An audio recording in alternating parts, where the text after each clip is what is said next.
Hello friends, అందరూ ఎలా ఉన్నారండి? వెల్కమ్ టు చాణక్యాస్ నీతి. జీవితంలో ఈ విషయాలని బాగా గుర్తుపెట్టుకోండి. ఏంటి అంటే, గొప్పల కోసం అప్పులు చెయ్యకు. నీ గొప్పల గురించి చెప్పుకునే నాలుకలు చాలా తక్కువ, నీ అప్పుల గురించి చెప్పుకునే నాలుకలు చాలా ఎక్కువ. జీవితాన్ని గొప్పగా ఊహించుకుంటూ బ్రతికే వారికన్నా జీవితాన్ని గొప్పగా మార్చుకున్న వారే ఎప్పుడూ సంతోషంగా ఉండగలుగుతారు. ఒక చెడు అలవాటుకు బానిసైనా పర్వాలేదు, కానీ ఒక స్త్రీకి మాత్రం బానిస కాకూడదు. ఎందుకు అంటే, వాళ్ళు లేని రోజులు ఉండాల్సి వస్తే భరించలేం కాబట్టి. గుర్తుంచుకోండి. అలాగే మీరు లేని సమయంలో మీకోసం పోరాడే వ్యక్తిని జీవితంలో దూరం చేసుకోకండి. జరిగిన దాని గురించి ఎప్పుడూ చింతించొద్దు. మంచి జరిగితే సంతోషాన్నిస్తుంది, చెడు జరిగితే అనుభవం వస్తుంది. అడ్డంకులు వచ్చేది మనల్ని ఆపడానికి కాదు, మన సత్తాను లోకానికి చూపడానికి. మంచితనం మోతాదు మించితే మొదటికే మోసం రావచ్చు. నీ ఓర్పు అవతలి వాళ్ళకి చేతకానితనంగా కనిపించొచ్చు. ఈరోజు వచ్చి రేపు పోయే డబ్బు కోసం ఆశపడకండి. జీవితంలో తోడుంటే బంధాన్ని అస్సలు వదులుకోకండి. అర్థమైంది కదా? అలాగే అందరినీ నిశితంగా గమనించు. అందరి వద్ద నుండి అన్నీ నేర్చుకో, కానీ ఏ ఒక్కరిని అనుమానించొద్దు, అనుసరించొద్దు. వదిలి వెళ్ళినోళ్లే సర్దుకొని రావాలి నీ గెలుపు చూసి. ఇక అనేవాళ్ళు ఎంతవరకు అనగలరో అంతవరకు అననివ్వు. సమయం వచ్చినప్పుడు వాటన్నిటికీ అవి నీ గెలుపుతో సమాధానమివ్వు. అలాగే నువ్వు చేసే పుణ్యాలను నువ్వు మరిచిపోయినా దైవం మరిచిపోడు. నువ్వు చేసే పాపాలను దైవం మరిచిపోయినా కర్మ మాత్రం మరిచిపోదు. గుర్తుంచుకో. కష్టం వస్తే ఓదార్చడానికి కొందరైనా రావచ్చు, కానీ ఆర్థికంగా ఇబ్బంది అని చెప్తే అందరూ దూరంగా వెళ్ళిపోతారు. ఒక నాణాన్ని సముద్రంలో విసరడానికి ఒక మూర్ఖుడు చాలు, దాన్ని తీయడానికి మాత్రం 100 మంది మేధావుల వల్ల కూడా కాకపోవచ్చు. ఓపిక పట్టు. కష్టం కూడా ఒకరోజు కనికరిస్తుంది. నీకు ఇష్టమైనవన్నీ నీ దగ్గర చేరుస్తుంది. గుర్తుంచుకోండి. మంచి వెనుక ఎవ్వడూ పరిగెత్తడు, అందరూ చెడు వెనకాలే పరిగెడతారు. ఉదాహరణకి, మద్యం అమ్మేవాడు ఎక్కడికి వెళ్ళడు, కానీ పాలు అమ్ముకునేవాడు కొనేవాళ్ళు ఎక్కడుంటే అక్కడికే వెళ్తాడు. అక్కడికే వెళ్ళి పోయాల్సి వస్తుంది. గెలుపుని చూసి మురిసిపోవద్దు, అది ప్రారంభం మాత్రమే, గమ్యం కాదు కదా. అలాగే నీకోసం సమయం కేటాయించలేని వారి కోసం ఎదురు చూడాల్సుకోవడం నీ అమాయకత్వం అవుతుంది. ప్రతి దానికి రాజీ పడ్డం కన్నా నీకు నచ్చినట్టు బ్రతకడం కోసం యుద్ధం చేయడమే ఉత్తమం. గుర్తుంచుకో. అలాగే పెద్దరికం అంటే ఏదో సాధించడం, సంపాదించడం కాదు. మన మాటల వల్ల, చేతల వల్ల ఎవ్వరికీ కష్టం కలిగించకుండా బ్రతకగలగడమే నిజమైన పెద్దరికం. తప్పు నీ మీద ఉంటే నిన్ను మించిన లాయర్ ఉండడు. తప్పు ఇతరులపై ఉంటే నిన్ను మించిన జడ్జి ఉండడు. గుర్తుపెట్టుకోండి. అలాగే ఒక్క విషయం, ఆపదలో నిన్ను కాపాడేది ఇతరులకు నువ్వు చేసిన సహాయం, నీ మంచితనం మాత్రమే. అదే నీకు శ్రీరామరక్ష. అర్థమైంది కదండి? ఏ పనైనా మొదలు పెట్టాలనుకున్నప్పుడు నాకు అర్హత లేదు, అనుభవం లేదు అని వెనకడుగు వేస్తే ఏమీ సాధించలేం. అర్హత లేనివి చేసినప్పుడే కదా అనుభవం, అర్హత వచ్చేది. నిజమే కదండి? సుఖానికి అలవాటు పడొద్దు, కష్టానికి భయపడొద్దు. ఎందుకు అంటే ఏవి శాశ్వతం కాదు కాబట్టి. ఒకసారి వద్దని వదిలేసిన వాళ్ళు మళ్ళీ పిలిచారని పరిగెత్తకండి. ఈసారి వెళ్లే ముందు చేసే అవమానం ఇంకెంత ఘోరంగా ఉంటుందో అని ఊహించుకోండి చాలు. గుర్తుపెట్టుకోండి. అలాగే ఒక్క విషయం ఏంటి అంటే, మనసు నిష్కలంగా ఉంటే ఆలోచన కూడా పవిత్రంగా ఉంటుంది. గతం గురించి ఆలోచించి ఉపయోగం లేదు, రేపటిని తలచి భయపడ్డంలో ఉపయోగం లేదు. కాలంతో పాటు ముందుకు సాగిపోవడమే జీవితం. కానీ ఈ విషయం అర్థమయ్యేసరికి సగం జీవితం అయిపోయి ఉంటుంది. మన వెనక నిందించిన వాళ్ళే ముందుకొచ్చి ప్రశంసిస్తారు. దేనికైనా సమయం రావాలి, నీ సామర్థ్యం తెలియాలి. విరామం లేని ప్రయత్నమే నిన్ను విజయం వరకు చేరుస్తుంది. అవసరం ఉన్నంతవరకే మర్యాదలు, ఎదురు ప్రశ్నలు వేయనంత వరకే గౌరవాలు. అవసరం తీరిపోయాక అవమానాలు, అవహేళనలు. ఎదురు ప్రశ్నలు వేస్తే మన గుండెకే ఎదురు దెబ్బలు. ఇదే ఇప్పటి మనుషుల తీరు. ఎంత విచిత్రమో కదా. అలాగే ఒక్క విషయం, ఎదురు చూసే ఓపికే ఉంటే గనుక నీకుంటే దూరమైన ప్రతిదీ కూడా ఏదో ఒకరోజు ఖచ్చితంగా ఏదో ఒక రూపంలో నీకు దగ్గరవుతుంది. గుర్తుంచుకోండి. ఇక అలాగే అమ్మని ప్రేమించడం రాని వాడికి ఈ సృష్టిలో ఏ స్త్రీని గౌరవించడం రాదు, తెలియదు కూడా. గుర్తుంచుకోండి.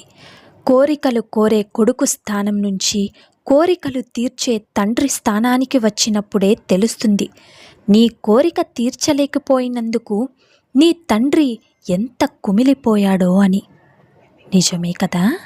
అలాగే ఒక్క విషయం ఏంటి అంటే, ఎప్పుడూ కూడా పరిస్థితులు ఎంత కఠినంగా ఉన్నా సరే మనం మనలాగే ఉండడమే అసలైన ధైర్యం. అవసరానికి వాడుకునేవారు నిండా నీ వంటి వారే, ఇక నీ నీడ వంటి వారే. వాళ్ళు కేవలం మన చుట్టూ కాంతి ఉన్నప్పుడు కనిపిస్తారు. ఒక్కసారి మనకు కష్టం వస్తే మాయమైపోతారు. నీ గురించి ఎదుటివారు ఏమైనా అనుకోనివ్వు, అస్సలు పట్టించుకోకు. ఎందుకు అంటే గాడిదకు తెలుసా గంధపు చెక్క వాసన? తెలియదు కదండి. పడుకుని కలలు కంటే కుదరదు, పగబట్టి ప్రయత్నిస్తేనే గెలుపొస్తుంది. ప్రేమ ఎక్కువ ఉన్నవారికే కోపం కూడా ఎక్కువ ఉంటుంది. అర్థం చేసుకుంటే ఆ బంధం ఎప్పటికీ నిలిచి ఉంటుంది. నీవు ధైర్యంగా వేసే ప్రతి అడుగులోనూ భయపట్టే విమర్శలే వస్తూ ఉంటాయి. వింటూ ఆగిపోవడమా లేక వినకుండా సాగిపోవడమా అనేది నీ చేతుల్లోనే ఉంటుంది. గుర్తుపెట్టుకోండి, తప్పు చేసిన వారికి ఒక అవకాశం ఇవ్వండి, సరిదిద్దుకుంటారు. కానీ మోసం చేసిన వారికి ఎప్పటికీ అవకాశం ఇవ్వకండి. జీవితంలో మర్చిపోలేని గాయాల్ని మిగులుస్తారు. వస్తువులను వాడుకోవాలి, మనుషులను ప్రేమించాలి, తారుమారు చెయ్యకండి. లక్ష్యం కోసం కనే కలలు గొప్పగానే ఉంటాయి, కానీ చేరుకునే మార్గంలోనే ముళ్ళుంటాయి. భయపడి ఆగిపోతే ఎడారవుతుంది. అధిగమించి వెళ్ళగలిగితేనే జీవితం పూలవనమవుతుంది. గుర్తుంచుకోండి. ఇక కోపం నిప్పు లాంటిది. దానిని ఇతరుల మీదకు విసరాలి అనుకునే లోపే మనల్నే కాల్చేస్తుంది. జీవితంలో డబ్బు ఉంటేనే బంధువులు, ప్రేమ, నమ్మకం వస్తాయి. ఇక డబ్బు లేకుంటే మన సొంతవాడు కూడా పరాయివాడవుతాడు. డబ్బు ఉంటే పరాయివాడు కూడా మనవాడైపోతాడు. ఇది నేటి నిజం. జీవితంలో ఏ కష్టం రాకూడదని ప్రార్థించకు. ఎలాంటి కష్టాన్నైనా ఎదుర్కొనే శక్తి కావాలని ప్రార్థించు. నల్ల మబ్బుల చీకటిని చూసి భయపడకు. చీకటిని ఛేదించే వెన్నెల ఉందని గుర్తుపెట్టుకో. పరిస్థితులు ఎంత కఠినంగా ఉన్నా సరే ధైర్యంగా ముందుకు సాగు. ఎవరికైనా మన అవసరం ఉంటే వచ్చే మాటల్లో పొగడ్తలు ఉంటాయి. అదే అవసరం లేకపోతే పొగరుతో ఉంటాయి. గుర్తుంచుకోండి.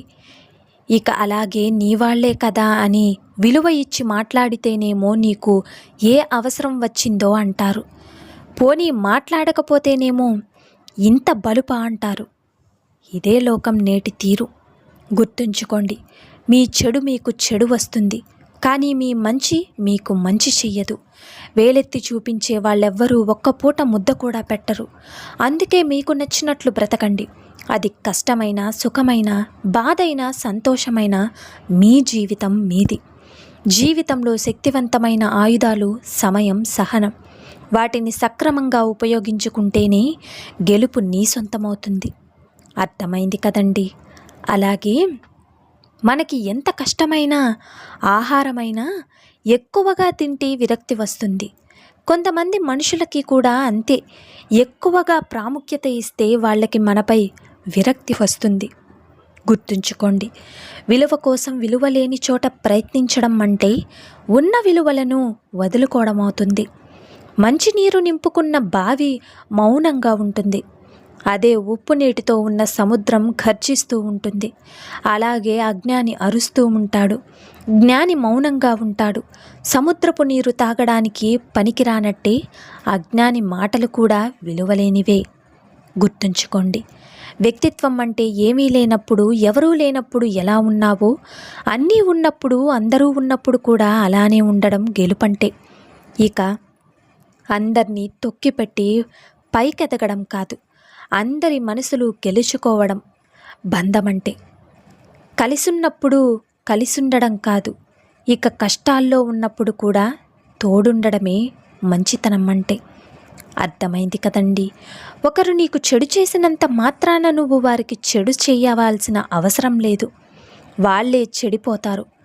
అలాగే కొలనులో నీటి ప్రశాంతతను రాయి తాత్కాలికంగా చెడగొట్టొచ్చు, కానీ కాసేపటికి నీరు తేరుకుని నిర్మలంగా ఉంటుంది. కానీ రాయి మాత్రం ఎప్పటికీ నీటి అడుగునే ఉంటుంది.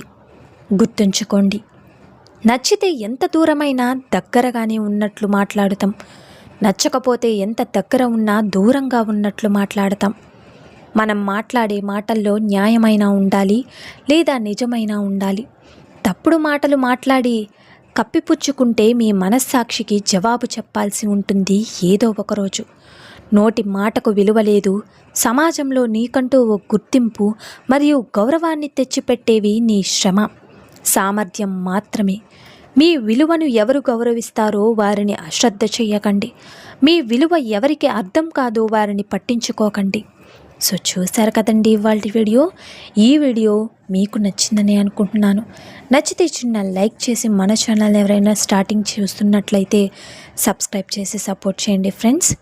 ఇలాంటి చాణక్య నీతి మరిన్ని మోటివేషనల్ వీడియోస్ మీకు నోటిఫికేషన్ రూపంలో రావాలంటే పక్కనున్న బెల్ సింబల్ని క్లిక్ చేయండి. అలా చేస్తే నేను పెట్టే ప్రతి వీడియో మీకు నోటిఫికేషన్ రూపంలో వస్తుంది. So thank you for watching friends. రేపటి వీడియోలో చాణక్యులు గారు ఏ మంచి మాటలను, ఏ మంచి సూక్తులను మనకి చెప్పబోతున్నారన్నది మనం రేపటి వీడియోలో అయితే తెలుసుకుందాం.